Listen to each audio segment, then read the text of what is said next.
just wanted to share a thought with you here before we just roll over and anything goes Friday. What do you do as a society when you no longer need, and to make this sound really harsh, when you no longer need your slaves?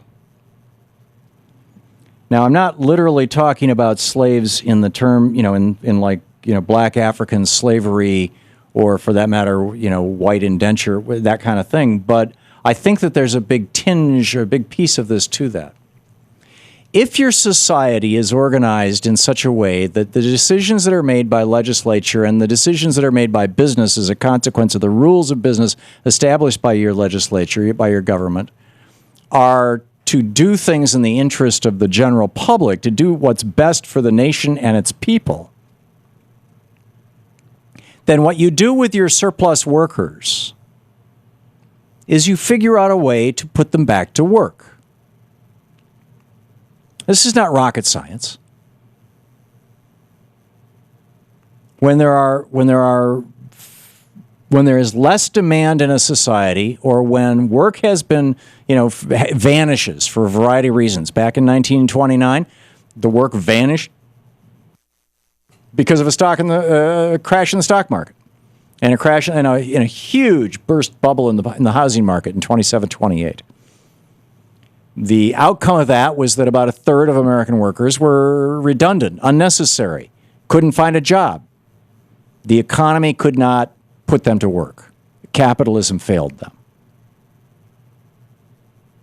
And Herbert Hoover's Republican answer to that for 3 years was to do absolutely nothing, because the Republicans believe that when capitalism fails, when you have extra workers, when you have surplus workers who are willing to work, available to work, capable of working, but there's really nothing for them to do, you do nothing. So back in the 30s, it was benign indifference. Then Franklin Roosevelt came along and said, that's just wrong. I'm going to put those people to work. There's a lot of stuff that can be done in this country. We need to build our national parks. We need to build our roads. We need to build hospitals and schools. We need to plant forests and trees in order to stop the Dust Bowl. There's all kinds of stuff that needs to be done. And he created all these agencies. And he put Americans back to work. And thus people had money to spend, and that created demand, and the demand created demand for goods. People were buying goods and services, and so businesses started growing, and capitalism got rebooted. Now, up until this point, on this program and in my books and my writings, I have been drawing a fairly clean parallel between the 1930s and today, saying that, what we have today is we have surplus workers also. Now, in this case, they're surplus workers in part because of a stock market crash, but in large part, they're surplus workers because of a change in our trade policies. All the jobs went overseas. So we have surplus workers. In other words, we have high unemployment. It's another way of saying surplus workers. 20, some would argue 30% and underemployment rate in the United States, certainly in the teens. And in minority communities, it can be as high as 50%, depending on where. In some places, it's higher than that. But I would submit to you, and this just hit me like a board upside the head about 10 minutes ago as I was reading an op-ed by Chris Hedges over at Common Dreams, at Truthdig, actually, is where it first started out. We have changed the way that we deal with the workers that we don't need anymore. Used to be when we didn't need extra people, we just ignored them.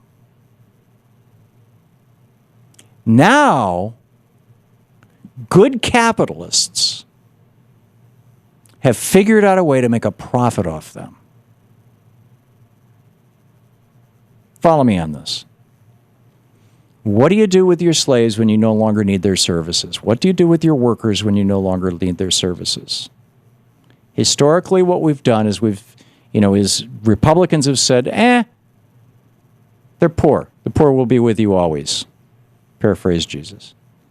The Democrats have said, no, we have a moral obligation. We're going to put them back to work. I would submit to you that over the last 30 years, And this really started picking up steam during the Reagan era, although you can track it back. I mean, earlier I was talking about Rockefeller's drug laws in New York State, and he was Jerry Ford's vice president. But at least for the last 30 years, instead, what we have said is, because if you look at imprisonment rates in the United States, what you find is that it's been a fairly flat line from 1900 to 1980, and then it just takes off like a rocket after the Reagan administration. We are 5% of the world's population with 25% of the world's prisoners. What happened was that the good capitalists among us, and this includes some Democrats and a lot of Republicans, decided, what do you do when you no longer need your workers? You make money off them.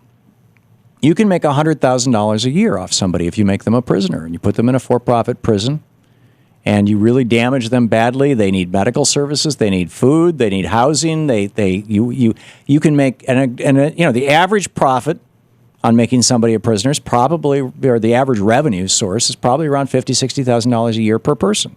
Now, FDR would have said, let's spend half that and just put them back to work. But what we have come up with is this incredibly brutal system to turn poor people into criminal people. Why have we done that? Because it's profitable. The police industry, the police equipment industry, the private prison industry, the drug testing industry, right across the board. Everybody's making a buck on it. You're listening to the Thom Hartmann Program. Call 866-987-THOM. And I track this back to Reagan because the Reagan administration is when we stopped asking these questions in context of what's best for society and started asking them in the context of how can somebody make a buck.